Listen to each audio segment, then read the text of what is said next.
អាហ្នឹងមកមុខហើយដល់អាមួយទៀតគឺចោលហ្មងខ្លាចបំផុតគឺចោលហ្មងចោលសម័យឥឡូវហ្នឹងគឺចោលជក់ថ្នាំហ្នឹងចោលជក់ថ្នាំអត់លុយជក់ថ្នាំវាចេះដើរគាស់ដើរឆ្កឹះឆ្កៀលមិនថាកន្លែងណាវាអត់រើសមកអត់តណាចូលបានគឺចូលហើយក៏វាមិនប្រាថ្នាទៅអាហ្នឹងដែរប៉ុន្តែសំខាន់វាចៃដន្យវាចំខ្ញុំចាប់អារម្មណ៍លើព័ត៌មានមួយបងប្អូនចាប់អារម្មណ៍លើព័ត៌មានមួយហើយមិនដឹងថាបងប្អូនដូចខ្ញុំអត់បងប្អូនចាប់អារម្មណ៍ដូចខ្ញុំអត់ហើយលក្ខណៈឆ្ងល់ដូចខ្ញុំអត់អារឿងចាស់យើងបងប្អូននេះចាស់យើងគាត់អសាប័តមាសខ្ញុំឆ្ងល់ថា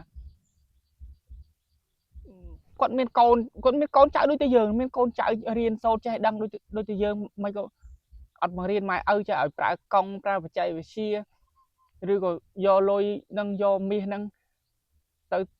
វិនិយោគធ្វើអីរកស៊ីទិញដីទិញអីទុកឬក៏យកលុយដាក់ក្នុងកង់ខ្លះដាក់ក្នុងធនាគារខ្លះយើងល្មិចខ្លះខ្ញុំឆ្ងល់គាត់បាត់មាសច្រើនបងប្អូនអ្នកខ្លះបាត់លេខ5តលឹងហើយបងអ្នកខ្លះលេខ10តលឹងជាង10តលឹងចោលចូលផ្ទះហើយមិនគាត់ចេះតស៊ូទុកឲ្យបានយូរម៉េច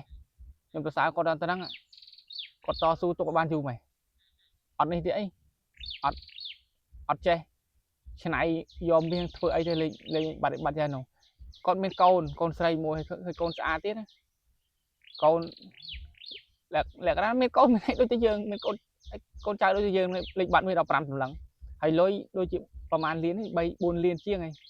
ហើយនឹងបាត់របស់របបផ្សេងទៀត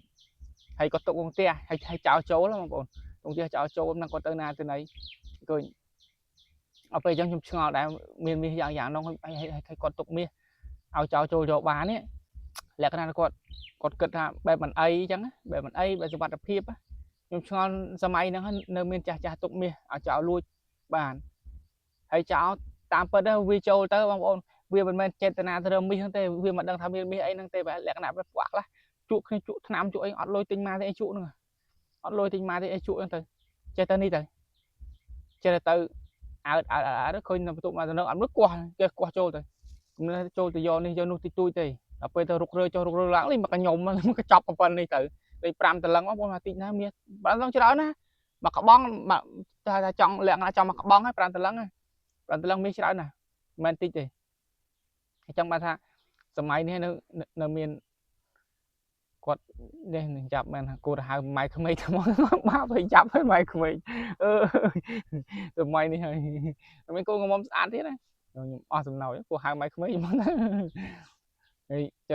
សម័យនេះហើយគាត់អត់មានកូនបង្រៀននេះអញរកកូនអត់ដឹងថាម៉ែមានមាសយ៉ាងហ្នឹងហើយមិនមែន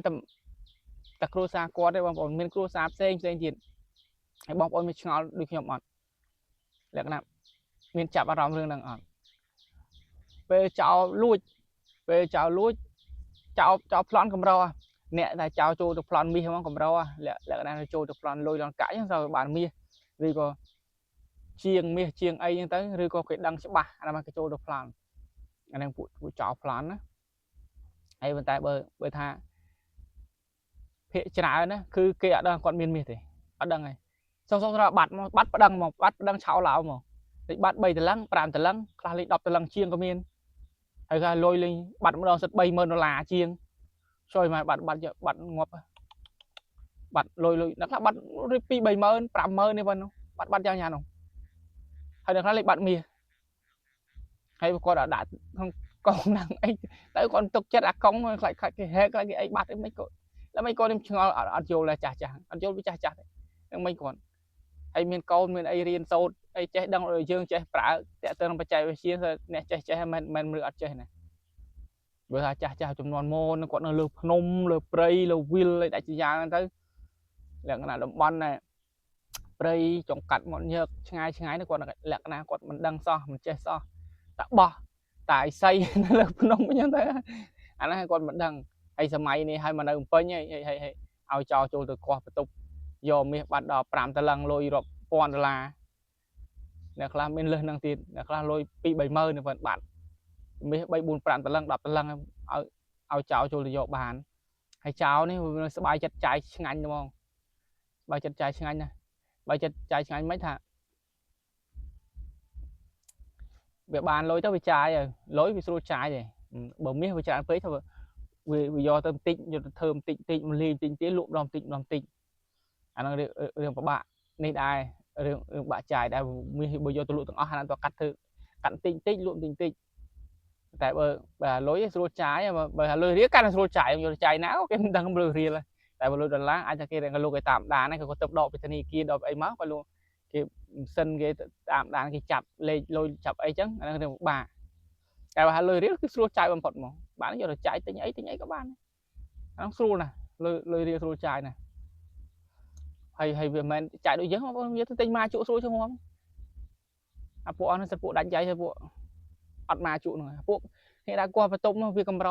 ចោលធំដុំវាទៅគាស់បន្ទប់គាស់អីស្អីនោះវាអត់ទេភាគច្រើនពួកអត់លុយទិញមកជក់អត់លុយជក់មក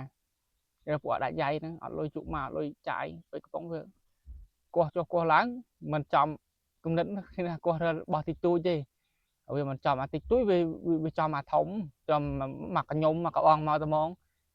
ហើយព្រោះអត់ហ៊ានចាយនឹងយកទៅលាក់ទុកណាណីទេអញអូយតាណាតែអត់ហ៊ានចាយលាក់ទុកបានច្រើនពេកខ្ញុំស្ថាកន្លែងតែកន្លែងទៀតលេងមកទៅកញ្ញុំដុល្លារលេង3-4ម៉ឺនលេងទាំងដុំទាំងខ្ទាស់មកនោះស្រួលអត់ហ៊ាននេះទេអត់ហ៊ានចាយណាភ័យបានយកទៅដេកអោបយកទៅលាក់យកទុកឯណាណីយើងទៅអត់ហ៊ានចាយទេស្រួលលុយច្រើនពេកតែចាស់យើងសម័យឥឡូវគាត់មិនគាត់អត់តន់ជឿនលឿននេះគាត់ល្មិចហើយគាត់ឡើងមានខ្សែមិនសັບជ្រុងជ្រោយអីល្មិចឬក៏ល្មិចដល់អ្នកគាត់ចូលចិត្តតុឲ្យគេលួចចឹងគេបើថាអ្នករកស៊ីអ្នកនេះដូចតកែឬអីអាហ្នឹងគាត់អាចទុកលុយបើឲ្យកម្មករបើអីអាហ្នឹងគាត់ទុកមែនគាត់ដកពីធនាគារមកហើយបើតែអារឿងទុកមាសនេះខ្ញុំអត់តន់យល់ឬចាស់ទុកមាសនេះអត់យល់ទេដល់សម័យហ្នឹងហើយចាស់ទុកមាសខ្ញុំអត់តន់យល់នឹងល្មិចគាត់កំណត់គាត់គិតថាម៉េចបងប្អូនណាអាចដឹងអាចជួយប្រាប់មើលជួយប្រាប់ផងមើលហើយច្រើនណាស់បងប្អូនព័ត៌មានគឺច្រើនណាស់ចុះកាត់បាត់មួយតម្លឹងពីរតម្លឹងក៏មានដែរកាត់បាត់4-5តម្លឹងបាត់រហូតដល់អ្នកខ្លះបាត់ដល់ជាង10តម្លឹងមាសហើយគាត់ទិញយកមកទុកហើយគាត់ទិញទុកគាត់គិតប្រហែលគាត់ថាគិតថាចំណេញគាត់ថាចំណេញបានគាត់ទិញទុកតែថាមាសឡើងចំណេញវាធ្លាក់ទៅគាត់ចេះទិញសំហ្នឹងទៅប៉ុន្តែអាចចំណុចដែលសំខាន់ហ្នឹងគាត់មិនគិតថាចុះបើមានបញ្ហាស្អីមានបញ្ហាគ្រោះទឹកជំនន់ឬក៏គ្រោះធម្មជាតិដោយប្រការណាមួយវាមានបញ្ហាអីគ្រោះធម្មជាតិអីផ្សេងទៅវាយកភ័យរត់ចង្អាប់ចង្អើភ្លេចយកមាសហ្នឹងទៅតែភ័យមួយកូនចៅឬក៏មានបញ្ហាអីដែលសំខាន់អាហ្នឹងមកមុខហើយដល់អាមួយទៀតគឺចោលហ្មងខ្លាចបំផុតគឺចោលហ្មងចោលសម័យឥឡូវហ្នឹងគឺចោលជក់ថ្នាំហ្នឹងចោលជក់ថ្នាំអត់លុយជក់ថ្នាំវាចេះដើរគាស់ឆ្កឹះឆ្កៀលមិនថាកន្លែងណាវាអត់រើសមកអត់តាចូលបានគឺចូលហើយក៏វាមិនប្រាថ្នាទៅរើអាហ្នឹងដែរទៅវាចំគ្នាមិនយកចាំមាសទៅគេនឹងយើងមាសមកកបងមកលេខ5តម្លឹងហើយមកនោះមិនតិចណាលោកហើយលុយ3-4ម៉ឺនដុល្លារហ្នឹងខ្ទាស់មិនយកចាំឲ្យថាសម័យនេះហើយនៅឆោតចាស់យើងនៅឆោតណាបើថាសំខាន់បងប្អូនណាដឹងជួយប្រាប់ផងមើលមូលហេតុអីបានចាស់ចូលចិត្តទិញមាសយកមកទុកដល់រាប់តម្លឹង4-5តម្លឹងអ្នកខ្លះដល់ជាង10តម្លឹងហើយយកមកទុកអត់មានអារម្មណ៍ថាភ័យព្រួយទៅអីហើយហ៊ានទុកមាសហើយហ៊ានដើរចោលផ្ទះនេះ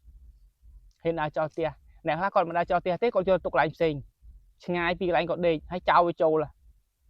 មកចូលបន្ទប់គាត់មកចូលបន្ទប់មួយទៀតវាចំអាមាសគាត់ទុកចាំឲ្យលុយគាត់ទុកវាយកទៅបាត់ទៅតែពេលដាក់ធនាគារស្រួលអត់ទុកចិត្តធនាគារទេខ្លាចធនាគារហានិភ័យហើយធនាគារខ្សែទុនខ្លាចធនាគារខ្សែទុនខ្លាចអីទៅប្របាគាត់អត់ទុកចិត្តអញ្ចឹងគាត់សុកចិត្តយកអោបខ្លួនមកទៅហើយបាត់ទៅក្រោយបាត់មែនចឹងមកថាហើយមកតាំងទៅយំស្រែកទឹកភ្នែកទឹកស្បោទាំងម៉ែទាំងកូនមកឲ្យគេជួយគេច្រើនគឺអញ្ចឹងចាញ់មកឲ្យគេជួយឲ្យទៅជួយណាបានងាយទេលោកអើយតែបានដល់ដៃហើយបើមិនលាយចាយទៅយកលុយទៅចាយសិនទុកមាសបើបានទៅមាសមុខទៅអត់បានលុយទេយកមាសទៅលាយចាយដូចគ្នាហើយចាប់បានត្រឹមមកចាប់ហ្នឹងមិនថាសមត្ថកិច្ចគាត់ចាប់បានទេចាប់បានត្រឹមមកចាប់ចាយអស់ហ្នឹងលក់ចាយអស់លក់ដល់លេងផឹកស៊ីទិញមកជក់ចូលក្រៅអស់លេងហើយទៅយកខ្ញុំធ្វើអីយកខ្ញុំត្រឹមដាក់គុកអញ្ចឹងសោកខ្លះបាត់2តម្លឹងហើយទៅវាចាយអស់1តម្លឹងហើយ នៅសមតែឡើងហ្នឹងហើយលុយបានទៅចាយអស់ហើយអាហ្នឹងរឿងហ្នឹងវាសំខាន់ដល់ត្រង់ទៅហ្នឹងសំខាន់ដល់ទៅហ្នឹងទេបើមាស5តម្លឹងអីចាយអស់4តម្លឹងចាយអស់3តម្លឹងហើយសល់2តម្លឹងហ្នឹងយកទៅឯងធ្វើម៉េចបើថាមានតែប៉ុណ្្នឹងបងប្អូនចាំជួបគ្នាវីដេអូក្រោយទៀតបាយបាយនេះអត់សំណោចចាស់ក៏យ៉ាប់មែនចេះម៉ៃខ្មោចអីទៅមក